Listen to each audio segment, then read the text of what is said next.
Hi, and welcome back to the channel. My name's Alex Fisher-Wagner, and hopefully you're here because you're going to be going to college very, very soon.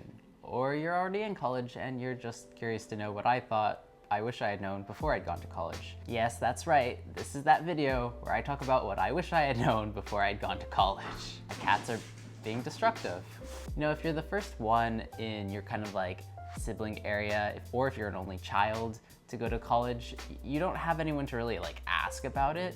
And so you kind of make up your own assumptions and you go into it without really knowing much. Unless you watch a whole bunch of these videos, then you know everything, I guess. But because I didn't watch a whole bunch of these videos about what I wish I had known before I had gone to college, I didn't really have an idea. So one of the things that I discovered though during my first year at college that I kind of wish I had known was that homework wasn't going to be a big deal. You know, homework ended up not being this major hoodoo thing that, you know, I really needed to be worried about. Actually, what I should have been more worried about were midterms and papers. Homework is a very small portion in college. It's some assignments that you get maybe if you're in like a math or a science class, but more importantly is, you know, staying on top of readings, staying on top of studying and really studying. I can't stress how important studying is, but I think had I known that, I would have tackled my first quarter in college very differently and focused less on the kind of very small few homework assignments we had and really just focused on studying and studying and studying, because in the end, you're going to take that midterm or final, which is going to really just make or break your grade. And if you were like focused on the 2 homework assignments they gave you, you're not gonna probably do too well. Something else that I had wished I had known probably before I go to college, and not because it really affected me, but because to know, is that communicating with your people that you're living with is going to be super important. It's going to make your living situation so much easier, and it's going to foster a better relationship in your own living space. Kevin and I we didn't actually like know each other before going to college, and so we kind of were just like thrown into the same room together. And we luckily actually did discuss a little bit about like things that would work well for us within our own dorm room, which made our living situation really nice. You know, we never fought, we never had passive aggressive arguments, we never left weird notes anywhere for each other, we never threw the dirty dishes onto the other person's bed. So I definitely would say, you know, if you get the chance to communicate with your roommate before you get to college, do it. And if you don't, do it that first weekend you're there. It's going to make your life so much better. So another big college stereotype, I think, is that you shouldn't sleep a lot in college. You should be up studying nonstop. I'm here to tell you that's not true, and you should completely disregard that. You totally should sleep in college. And I wish more people would tell me that.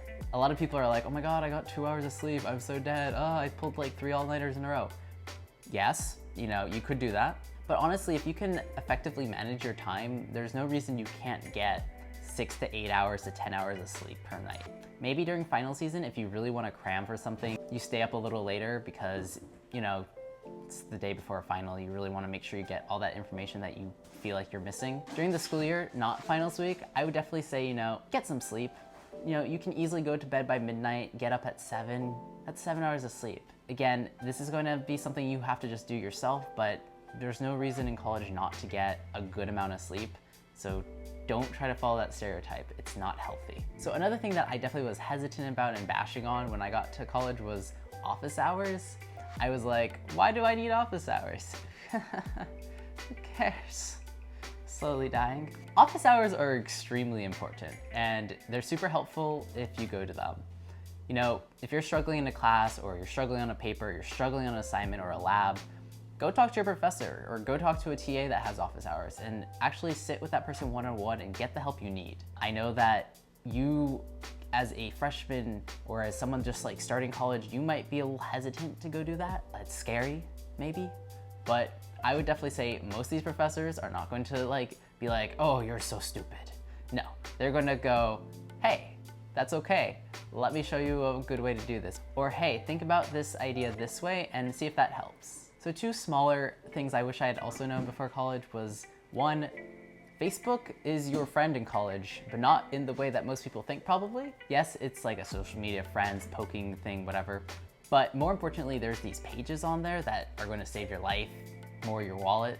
At UC Davis, there's a ride sharing page. So if you want to go somewhere outside of Davis, for cheap.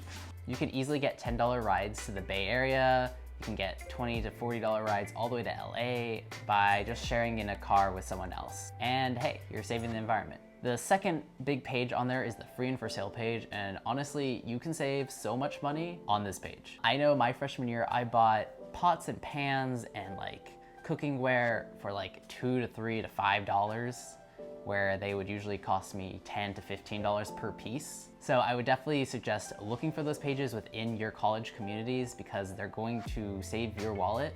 And hey, in the end, you might have stuff that you want to sell and you can make some money there too. I think the last thing that I would say, and this is specifically for UC Davis, but other colleges have ideas like this. As a freshman, I wish I had paid more attention to orientation about freshman seminars. Freshman seminars are these really great little classes. They're like between like 8 to like 15 students, and they're very unique in their class subjects. They're not your typical classes. I only took one. It was on photography and imaging, and it was my last quarter freshman year because I had just kind of heard about it recently. And you can take them all your freshman year. You can even take them after, but it's a little trickier to get in.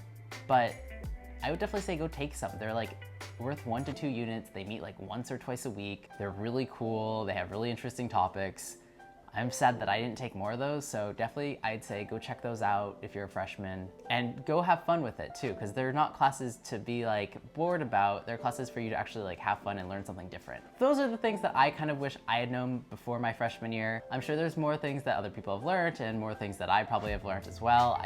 My brain's only so brainy. Again, feel free to leave comments below with things that you want to learn or did learn or haven't learned, or if you're still procrastinating like me, old habits die hard. But if you like this video, of course, feel free to like and subscribe. And as always, don't forget to be awesome.